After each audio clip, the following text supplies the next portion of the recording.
எப்படி இருக்க போகுது இது 2026 அப்படின்னு பார்த்தோன்னா செம்மையாக மாசாக ஃபென்டாஸ்டிக்காக இருக்க போகுது. ஏன்னா இது வரைக்கும் இல்லாத அளவுக்கு ரியல் எஸ்டேட் பெரிய பூம் கொடுக்கும். யாரெல்லாம் வந்து சென்னைக்கு ஓரத்தில் சென்னைக்கு அருகில் இடம் வாங்கி போட்டிங்களோ நிஜமாவே அருகில் வர அளவுக்கு இந்த தடவை காசு பணம் துட்டு மணிமணியில் தலைக்க போகிறீங்க. நிலச்சார்ந்த விஷயங்கள் எல்லாமே பயங்கரமாக பூம் ஆகும். அதே மாதிரி குரு இருக்கிற இடத்தை பொறுத்து என்னதான் உச்ச குருவாகவே இருந்தாலும் இருக்கிற இடத்தை பொறுத்து சில காலம் மட்டும் வக்கரமாக போகிறாரு. அதனால நிறைய தொடர் வண்டின்னு சொல்லுவாங்கள்ல, ட்ரெயினில் ஏதாவது ஒரு விபத்து வர்றது, அந்த மாதிரி சின்ன சின்ன விஷயங்கள் நடக்கலாம். நல்ல மழை பொழிவு இருக்கும். தங்கத்தோட விலை கொஞ்சம் ஏறி இறங்கி திரும்ப ஏறி அப்படின்ற மாதிரி கொஞ்சம் ரிங்க ரோசஸ் ஆடும். ஆனால் 15,000க்கு மேலே கண்டிப்பாக தங்கத்தோட விலை போகும். நிறைய பேர் வெள்ளியில் இன்வெஸ்ட் பண்ணுவாங்க. ஏன்னா ஆரம்பிக்கும் போது இந்த கோச்சார கிரகம் அப்படின்னு பார்த்தோன்னா சுக்கிரன், சூரியன், புதன், செவ்வாயுடைய இதில் வந்து பார்வையில் குருவோட பார்வையில் இங்கே இந்த அமைப்பில் இருக்கக்கூடிய தன்மையால் நிறைய வெள்ளிக்கான வேல்யூ அதிகரிக்கும். நிறைய லக்ஸுரி ஐட்டம்லாம் வாங்குவாங்க. நிறைய பேர் சொந்த தொழில் முனைவோராக உருவாவாங்க. நிறைய உற்பத்தி பண்ணுவாங்க. நிறைய இது வரைக்கும் வேலை பார்த்துட்டு இருந்த இதெல்லாம் மாறி நிறைய பேர் வந்து பிஸ்னஸ் மேக்னெட்டாக மாறுவாங்க. இந்தியாவுக்கு ஒரு சூப்பரான டைம் பீரியட் இருக்குது. நிறைய இந்த இந்தோனேஷியாவில் ஒரு பெரிய பூகம்பம் வர்றதுக்கு, இல்லாட்டி ஜப்பானில் ஒரு பெரிய மலைச்சரிவு, வெள்ளம் இந்த மாதிரி வர்றதுக்கான வாய்ப்புகள் இருக்குது. இந்தியா ஓரளவுக்கு தப்பிச்சுக்கும். உலக நாடுகளை பொறுத்த வரைக்கும் கொஞ்சம் இந்த இஸ்லாமிய கண்ட்ரியில் ஏதாவது ஒரு விபத்து கொஞ்சம் பெரிய ஒரு பேசப்படக்கூடிய பொருளாக வரலாம். மழைச்சரிவு கண்டிப்பாக இருக்குது. இதெல்லாம் உலக ரீதியான ஒரு பலன். நமக்கு மக்களுக்கு எப்படி இருக்கும் அப்படின்னா பொருளாதாரத்தில் எக்கச்சக்கமாக இருப்பாங்க. ஏன்னா குரு 4ஆம் இடத்துல அமர்ந்து காலபுருஷனுடைய 10ஆம் இடத்துக்கு பார்வை செய்கிறார். அப்படின்ற போது இயல்பாகவே எல்லாருக்குமே பொருளாதாரத்தில் ஒரு தண்ணீரை வடிவாங்க. ஸோ பொருளாதாரமே சூப்பராக இருக்குது. இந்த தடவை என்ன மேக்ஸிமம் பரிகாரம் பண்ணால் சொன்ன மாதிரி சனி இருக்கிறனால ராகவேந்திர வழிபாடு, ஜீவசமாதி வழிபாடு இதெல்லாமே சூப்பர். அதை தாண்டியும் கடல் வீட்டில் நீர் வீட்டில் குரு வந்து கடல் வீட்டில் சனிக்கு பார்வை கொடுக்கறதுனால நிறைய பேருக்கு குலதெய்வ வழிபாடு பௌர்ணமியில் பண்ணிட்டு வாங்க. எப்பேற்பட்ட பிரச்சனையாக இருந்தாலும் சரியா போயிடும். துலாம் ராசிக்காரர்களை பொறுத்த வரைக்கும் இந்த தடவை தொட்டதெல்லாம் துலங்கக்கூடிய காலகட்டமாக முதல் ஒரு 5 மாதம் இருக்குது. அடுத்த ஒரு 7 மாதம் எப்படி இருக்குது அப்படின்னா கொஞ்சம் கால் வைக்கிற இடம்லாம் கண்ணிவடியாக தான் இருக்குது. பார்த்து பத்திரமா தான் கால் வைக்கணும். துளாராசிக்காரங்களை பொறுத்த வரைக்கும் இந்த தடவை ஒரு விஷயத்தில் ரொம்ப கவனம், ஃப்ரெண்ட்ஷிப்பில் மட்டும் ரொம்ப ரொம்ப கவனமாக இருக்கணும். அதே மாதிரி உங்களை நம்பி சில விஷயம் சொல்கிறேன்னு யாராவது சொல்லி அதுக்காக நீங்கள் காது கொடுத்து கேட்டு நீங்கள் அவங்களுக்கு அட்வைஸ் பண்ணி கடைசியில் உங்களை வம்பளை மாட்டி விட்டு போயிடுவாங்க. நான் சொல்கிறது புரியுதில்ல. அதனால் யாருக்கும் அட்வைஸ் பண்ணாதீங்க. யாருக்கு வந்து இந்த தூது போகிறது அது மாதிரி வேலையெல்லாம் பார்க்காதீங்க. தேவையில்லாமல் உங்கள் பேரில் யாராவது கடன் வாங்கி கொடுன்னு சொல்லி உங்களை மேனிப்புலேட் பண்ணி கடனை வாங்க வச்சு அதுக்கப்புறம் உங்களுக்கு வந்து கடனை உங்கள் பேரில் கட்டி விட்டு போகிறதுக்கான வாய்ப்புகள்லாம் இருக்குது. இதில் கொஞ்சம் கவனமாக இருக்கணும். எது சூப்பராக இருக்கும் அப்படின்னா நிறைய துலாம் ராசிக்காரர்களுக்கு நகை வச்சிங்கன்னா நகையை மீட்டெடுக்கிறதுக்கான வாய்ப்புகள் இருக்குன்ற 2ஆம் இடத்துக்கு குரு பார்வை வரப்போகுது. எனக்கு தெரிஞ்சு நான் சொன்ன மாதிரி இந்த 2 மாதத்துக்கு முன்னாடியே குரு வந்து இயங்க ஆரம்பிச்சிருவார்ன்ற போது வரக்கூடிய ஏப்ரல்லேருந்து துலாம் ராசிக்காரர்களுக்கு சூப்பராக இருக்குது. 2ஆம் இடத்துக்கு குரு பார்வை, 4ஆம் இடத்துக்கு குரு பார்வை, கிட்டத்தட்ட 6ஆம் இடத்திற்கு குரு பார்வை அப்படின்ற போது நிறைய பேருக்கு வேலை மாற்றம் கண்டிப்பாக உண்டு. நீங்களா சொந்தமா ஒரு தொழில் பண்ணலாம் அப்படின்ற மாதிரி நீங்களா ஒன்று ஆரம்பிக்கிறதுக்கான வாய்ப்பெல்லாம் இருக்கு. நண்பர்களோட சேர்ந்து நிறைய பண இழப்பை சந்திச்சிருப்பீங்க. போன வருஷம் ஃபுல்லாமே ஒரு மாதிரி ஒரு பாதியில இருந்து பண இழப்பு நிறைய இருந்துகிட்டே இருக்கும். தயவு செஞ்சு வீட்டுல அம்மா சொல்ற பேச்சை கேளுங்க. நீங்க யார் சொல்றது கேட்குறீங்களோ இல்லையோ அவங்க அம்மா சொல்ற பேச்சை கேளுங்க. அதே மாதிரி யாருக்கும் தெரியாம வீட்டுல ஏதாவது ஒரு வேலை பண்றேன்ற மாதிரி பண்ணீங்கன்னா அதுல மாட்டிக்குவீங்க. 1 கொடுத்தா 2 கொடுக்கும், 2 கொடுத்தா 3 கொடுப்போம். யாராவது உங்களை வந்து பணம் கொடுத்து அதிக வட்டிக்கு தரேன்ற மாதிரி வருவாங்க. ஏன்னா குருவோட பொசிஷன் கொஞ்சம் அப்படிதான் இருக்கு. திரும்ப 10ஆம் இடத்துல குரு உட்காரும் போது பதவி பறி போகுமா அப்படி இப்படின்லாம் இல்லை, பதவி மாற்றம் கிடைக்கும். ஒரு இடத்த விட்டு இன்னொரு வேலைக்கு போகிறதுக்கான வாய்ப்புகள்லாம் உண்டு. எஸ்பெஷலி கொஞ்சம் பல்லு பார்த்துக்கணும். நிறைய துளாராசிக்காரர்கள் பல்லு போய் எடுக்கிறதுக்கு பல்லு ரூட் கேனல் பண்ணுறதுக்கான வாய்ப்புகள் இருக்குது. அதே மாதிரி கண்ணு சம்மந்தப்பட்டு டாக்டர்கிட்ட போவீங்க. ஷோல்டரில் கொஞ்சம் பெயின் அப்பப்போ வந்துட்டு போகும். கொஞ்சம் ஸ்கின் அலர்ஜியிலேருந்து என்ன சொல்ற ஒரு 2 மாதம் அப்படியே ஒரு மாதிரி கஷ்டப்படுவீங்க. அதுக்கப்புறம் இந்த தடமே தெரியாமல் மாறி போயிடும். நிறைய துளாராசிக்காரர்கள் டிராவல் பண்ணுவீங்க. இந்த தடவை வீடு, மனை, வண்டி, வாகனம் உங்களுக்குன்னு சில விஷயத்த வாங்கிக்கணும்னு ஆசை இருக்கும். அந்த ஆசை எல்லாம் 4ஆம் இடம்லாம் உடைமை. இந்த உடைமைன்றது உங்களுக்கான உடைமை. உங்களுக்குன்னு சில விஷயம் பண்ணிக்க, எனக்குன்னு ஒரு ஃபோனு, எனக்குன்னு ஒரு காரு, எனக்குன்னு ஒரு வீடு, எனக்குன்ற மாதிரியான விஷயங்கள்லாம் ஏப்ரலுக்கு அப்புறம் நடப்பதற்கான வாய்ப்புகள் இருக்கு. நிறைய நாள் நீங்க வாங்கணும்னு நினைச்ச எல்லாத்தையும் வாங்க போறீங்க.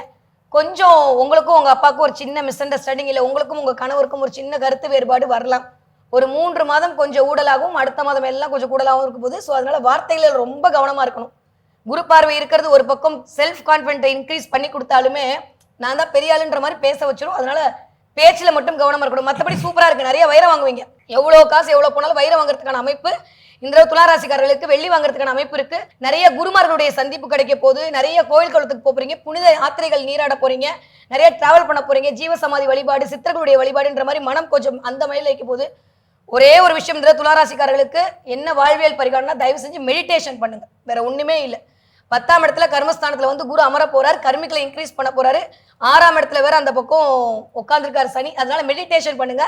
பௌர்ணமி ஒளியில மெடிடேஷன் பண்ணுங்க. உங்க வீட்டுல மொட்டை மாடி இருக்கு, இல்ல டெரஸ் இருக்கு, எங்கேயோ இருக்கு, துளசி செடி பக்கத்துல வச்சு அது பக்கத்துல மெடிடேஷன் பண்ணீங்கனாலே இந்த தடவை துலாம் ராசிக்காரர்களுக்கு தொட்டதெல்லாம் துலங்கக்கூடிய காலகட்டமாக தான் இருக்கு. ரொம்ப நல்லா இருக்கு. இருக்கிற 12 ராசிகள ஃபென்டாஸ்டிக்கா இருக்க போற ராசி விருச்சிக ராசி தான். ஆரம்பத்துல சொன்ன மாதிரி படு பயங்கரமா ஒரு 12 13 வருஷத்துக்கு 15 வருஷத்துக்கு அப்புறம் அப்பாடி நிம்மதி பெருமூச்சு விடக்கூடிய ராசி விருச்சிக ராசி தான் இந்த தடவை. அந்த அளவுக்கு ரொம்ப ரொம்ப ரொம்ப ஒரு மாதிரி கஷ்டப்பட்ட விருச்சிக ராசிக்காரெல்லாம் இனிமேல் காலரை தூக்கி விட்டு நடப்பீங்க. நிறைய பேருக்கு புதுசா பிசினஸ் தொடங்குறதுக்கான வாய்ப்புகள் இருக்கு. முதல் ஒரு 5 மாசம் ஒரு மாதிரியும் அடுத்த ஒரு 7 மாசம் ஒரு மாதிரி விருச்சிக ராசிக்காரர்களுக்கு டிராவல் ஆக போகுது இந்த நியூ இயர். முதல் ஒரு 5 மாசம் கொஞ்சம் சனி வர வக்ர நிவர்த்தி அடைஞ்சிட்டாரு. அதனால கொஞ்சம் பிள்ளைகள் மூலமாக சில கஷ்டங்கள், சஞ்சலங்கள், பிள்ளைங்களை ஹாஸ்டல்ல விடுறது, இல்லை நம்ம ஒரு இடத்துல இருக்கின்ற மாதிரி ஒரு மாதிரி போகும். ஏன்னா 5ஆம் இடத்துல இருக்கக்கூடிய சனினால. அதுக்கப்புறம் வரக்கூடிய அந்த குரு பார்வை இருக்கு அப்படின்றது சூப்பர். எப்பயுமே ராசியில குரு இருக்கிறது ஒரு மாதிரி யோகம்னா, ராசியை குரு பார்க்கறது அதை விட சிறப்பான யோகம். ஸோ ஒரு லைட் உங்க மேல அடிக்க போகுது. இது வரைக்கும் இல்லாத அளவுக்கு பெயர் புகழ் அந்தஸ்து எல்லாம் கிடைக்க போகுது. ஜீவனஸ்தானம் சூப்பரா இருக்க போகுது. உங்களுடைய 3ஆம் இடம் செம்மையா இருக்கு. நிறைய முயற்சி போடுவீங்க. நீங்க போடுற முயற்சியெல்லாம் இது வரைக்கும் பழிக்கலையேன்னு இருக்கும். இல்ல கண்ணுக்கு தெரியும் கைக்கு வராது, இப்படியே போயிட்டு இருந்த காலம்லாம் தாண்டி நீங்க போடுற முயற்சியெல்லாம் சக்சஸ் ஆக போகுது. நீங்க நினைச்ச எல்லாமே போட கூட வேணாம், நீங்க பண்ணணும்னு நினைச்ச விஷயத்துக்கு யாராவது வந்து உங்களுக்கு ஹெல்ப் பண்ணுவாங்க. அதே மாதிரி அந்த பக்கம் 5ஆம் இடம் சூப்பரா இருக்கு. குலதெய்வத்துடைய ஆசையின் மூலமாக விருச்சிக ராசிக்காரர்கள் இந்த வெற்றி மேல் வெற்றி சூட போறீங்க. இந்த 5ஆம் இடம்ன்றது இஷ்ட தெய்வம், குலதெய்வத்துடைய அனுகிரகத்தை சொல்றது, காதல் திருமணம் நடக்கிறது, குழந்தை பேரு, நிறைய புகழ் கிடைக்கிறது, நிறைய அரசாங்கத்தோட ஒரு சம்பந்தம் கிடைக்கிறது. இந்த மாதிரி இருக்கும்போது இந்த இடத்த கொஞ்சம் வலு செய்ய போறார் குருன்ற போது சூப்பரா இருக்க போகுது. முதல் ஒரு 5-6 மாசம் மட்டும் கொஞ்சம் ஹெல்த்ல ரொம்ப ரொம்ப ரொம்ப ரொம்ப கவனமா இருக்கணும். முட்டி கால் பெயின், அதே மாதிரி கொஞ்சம் வயிறு சம்பந்தப்பட்ட விஷயத்துல கவனமா இருந்துட்டாலே போதும். விருச்சிக ராசி பெருசா அதே மாதிரி பரம்பரை நோய்னு சொல்லக்கூடிய அந்த சுகரு பிபி இதெல்லாமே தான் சனி தான் அதெல்லாம் இண்டிகேட் பண்ணுவாரு. அப்ப இந்த பரம்பரை நோய்னு சொல்லக்கூடிய சுகர் கொஞ்சம் பார்த்துக்கணும். விருச்சிக ராசிக்காரங்க சுகர் எடுத்துட்டு இருந்தீங்க, ட்ரீட்மெண்ட் எடுத்துட்டு இருந்தீங்கன்னா கொஞ்சம் கவனமா மாத்திரையை சாப்பிடணும். நீங்க பண்ண வேண்டிய ஒரே ஒரு விஷயம், எல்லாமே நல்லா இருக்குங்க, பெருசா கவலையே படாதீங்க. நான் ஒரே ஒரு வழிபாடு மட்டும் சொல்றேன், இதை மட்டும் பண்ணிட்டு வாங்க. விருச்சிக ராசிக்காரங்க ஆயுசுக்கும் இனிமே இந்த நேரத்துல இருந்து இனிமே உங்களுக்கு ஜெயம்தான். போற உங்களுடைய குலதெய்வ கோவிலுக்கு இழுப்பு எண்ணெய் வாங்கி ஒரே ஒரு தடவை விளக்குக்கு கொடுத்துட்டு வாங்க. சூப்பரா இருக்கும். உங்க பரம்பரையே சூப்பரா இருக்க போகுது. இனிமே இந்த காலத்துல இருந்து நான் சொல்றேன், விருச்சிக ராசிக்காரர்களுக்கு ஒரு 30 வருஷம் டைம் பீரியட் ஃபென்டாஸ்டிக்கா இருக்கு. எதை பத்தியும் கவலைப்பட வேண்டாம். தனுசு ராசிக்காரர்களுக்கு 2026 கொஞ்சம் தைரியம் தேவைப்படக்கூடிய வருடமா இருக்கு. ஏன்னா முதல் ஒரு 5 மாசம் அப்படியே தான் வீட்டை தானே குரு பார்த்துக்கிட்டு அப்படியே நாங்கெல்லாம் கொஞ்சம் அழகான ஆட்கள், நாங்கெல்லாம் அறிவான ஆட்கள்ன்ற மாதிரி தனுசு ராசிக்காரங்க அப்படியே டிராவல் பண்ணுவாங்க. திரும்ப அப்படியே இறங்கி 8ஆம் இடத்துல குரு வரும்போது கொஞ்சம் கான்ஃபிடன்ட் பவர்ல ஒரு மாதிரி ஜர்க் ஆகும். அப்படியே ஒரு மாதிரி பயமா இருக்கும். இது வரைக்கும் இல்லாத அளவுக்கு திடீர்னு மே மாசத்துக்கு அப்புறம் வேலையில என்ன இருக்கும், அடுத்த வருமானத்துக்கு என்ன பண்ணுவோம்ன்ற மாதிரியான, ஒருவேளை உங்களுக்கு தசாபுத்தி கொஞ்சம் சரியில்லாத பேருக்கு சில பேருக்கு வேலை இழப்பதற்கான வாய்ப்பும் இருக்கு.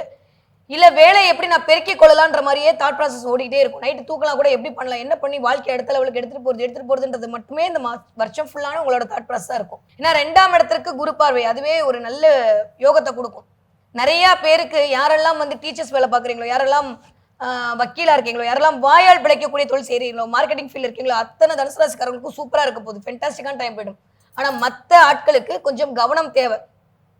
நிறைய பேருக்கு நீங்க சொல்லி ஒரு உத்தரவாதம் கொடுத்து அதை பண்ண முடியாத ஒரு சூழலை உண்டாக்கலாம். ஏன்னா 4 குடையவன் 8ல இருக்கிறது ஒரு வகையில பிளஸ்ஸா நிறைய விஷயம், நிறைய வீடு வாங்குறது, இடம் வாங்குறது, கட்டி முடிக்காத வீட்டை கட்டி முடிக்கிறது, இது வரைக்கும் போட்டு வச்சிருக்கேன் தலை மட்டும் தான் போட்டேன் முடிக்கலன்னு சொல்ற தனுசு ராசிக்காரங்களா கண்டிப்பா 2026 மேக்கு அப்புறம் கண்டிப்பா வீட்டை கட்டி முடிச்சு ஒரு கிரகப்பிரவேசம் பண்ணுவாங்க. இல்ல கட்டின வீட்டை வாங்குறதுக்கான வாய்ப்பு, இது வரைக்கும் நான் கொடுத்துட்டேன் ரொம்ப நாளா இழுத்துட்டே இருக்க எனக்கு வீடு கட்டி முடிக்கலன்னு சொல்றவங்களுக்கு வீடு கட்டுறதுக்கான வாய்ப்பெல்லாம் கண்டிப்பா இந்த தடவை நடக்கிறதுக்கான வாய்ப்பு இருக்கு. சொத்து சேர்க்கை, பொருள் சேர்க்கை, ஆபரண சேர்க்கை இதெல்லாம் ஓகே. எதுல கவனமா இருக்கணும்னா உங்களுடைய தாட் ப்ராசஸ்ல ரொம்ப கவனமா இருக்கணும். நிறைய பேருக்கு வேலையை விட்டுட்டு நம்ம பிசினஸ் ஆரம்பிக்கலான்ற மாதிரி ஒரு விஷயம் தோணும் உள்ளுக்குள்ள. வண்டி வாகனங்கள்ல தயவு செஞ்சு வித்த காட்டாதீங்க. நைட்டு டிராவலை தயவு அவாய்ட் பண்ணுங்க. 8ஆம் இடத்துல வந்து குரு அமரும் போது அந்த இடத்த பால் பண்ணுவான்றது ஒரு பக்கம் இருக்கட்டும். ஆனா உச்ச குருவா அமர்ந்திருக்காரு, அது ராசிநாதன் போய் 8ல அமர்தல் அப்படின்றது கொஞ்சம் உங்களை நீங்க கவனிச்சுக்க வேண்டிய ஒரு விஷயம் தான். கழிவுகள் போறக்கூடிய இடம், கான்ஸ்டிபியூஷன் ப்ராப்ளம் அடிக்கடி வரும், வயிறு பிரச்சனை கண்டிப்பா வரும், வயிற்றுக்குள்ள இந்த குடல் சம்பந்தப்பட்ட சில விஷயத்துல மாட்டுவாங்க. அதே மாதிரி குழந்தைங்களா இருந்தாங்கன்னா நிறைய அந்த கொஞ்சம் புழுக்கள் விஷயத்துல கொஞ்சம் வயிற்றுல வந்து பிரச்சனை உண்டாக்கும். அதனால வயிறு சாப்பிட்ற விஷயம், அமர்ந்து சாப்பிடக்கூடிய இடம் தான் 4ஆம் இடம். அந்த இடத்துல போய் சனி உட்கார்ந்து இருக்கும்போது உட்காந்து சாப்பிட்றதுக்கான டைமே இல்லாம ஓடிக்கிட்டே இருக்கிற மாதிரி இருக்கும். ஸோ அதனால தனுசு ராசிக்காரங்க சாப்பிட்ற இடத்துல ரொம்ப கவனமா இருக்கணும். எந்த இடம் ஹைஜீனிக்கா இல்லையா இருக்கான்னு பார்த்துட்டு சாப்பிடணும். அதே மாதிரி அம்மாவோட உடல்நிலையில கொஞ்சம் முதல் ஒரு 5 மாதங்கள் கவனமா இருக்கணும். தேவையில்லாம அம்மாவுக்கு உங்களுக்கு ஒரு சின்ன சின்ன வாக்குவாதம் வர்றதுக்கான வாய்ப்புகள் இருக்கு. பின்னாடி பேக் பார்த்துக்கணும். மற்றபடி தனுசு ராசிக்காரர்களுக்கு எல்லாமே சூப்பரா இருக்கு. உங்களை நீங்க செல்ஃப் அனலைஸ் பண்ணிக்கோங்க. யாரையும் நம்பி ஏமாறாதீங்க. என்னால முடியும், உங்களால முடியும்னு சொல்லியே உங்களை ஒரு பார்ட்னர்ஷிப்ல கொண்டு வந்து ஒரு வேலையை பண்ண வைப்பாங்க. எனக்கு 7க்கு 2 தான் 8 அந்த இடத்துல வந்து உட்கார்றாரு. அதுவும் இருக்கிறது காலபுருஷனுடைய 4ஆம் வீடு. அடுத்தவர்களுக்காக செய்ய வேண்டி வைக்கும். அதனால கவனமா 1க்கு 2 தடவை சேட் போட்டு மேப்லாம் போட்டு பிசினஸ் பண்ணா கரெக்டா வருமான்னு தெரிஞ்சுக்கிட்டு தயவு செஞ்சு இறங்குங்க. இல்லாட்டி அவங்கள பத்தி அவங்கள்ட்டயே போய் சொல்லி தேவையில்லாம நம்மள மாட்டிக்குவீங்க. கொஞ்சம் கவனமாக இருக்கணும். மேக்கப்புறம் அதுக்கு முன்னாடி எல்லாம் சூப்பரா இருக்கு. கவலைப்பட வேணாம்.